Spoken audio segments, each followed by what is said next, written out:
কার্যত অস্তিত্বহীন এনসিপিআই এর সঙ্গে মিশে গেল তৃণমূলের বিদ্রোহী ব্লক। 0 থেকে 1 লাফে 20। বিজেপির পরই এনডিএর বৃহত্তম শরিক এনসিপিআই।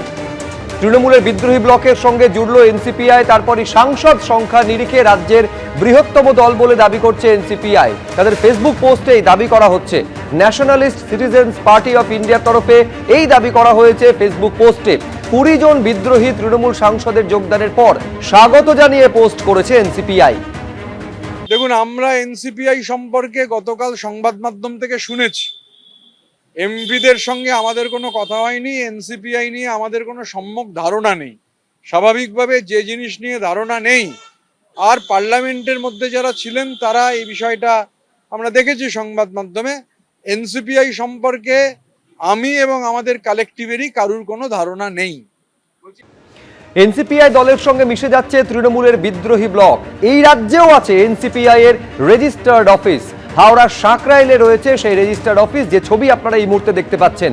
একটি স্বেচ্ছাসেবী সংস্থা জাগো বিশ্বর কার্যালয়ে রয়েছে এনসিপিআই এর অফিস।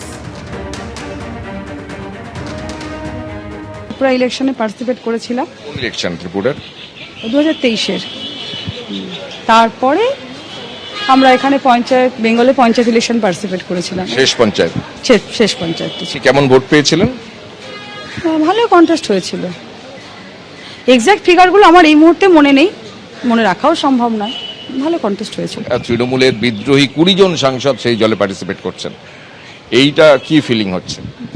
ভালোই লাগছে, সত্যি। পার্টিটা বড় নাম হচ্ছে, পার্টিটা বড় জায়গায় যাচ্ছে, ভালো লাগছে।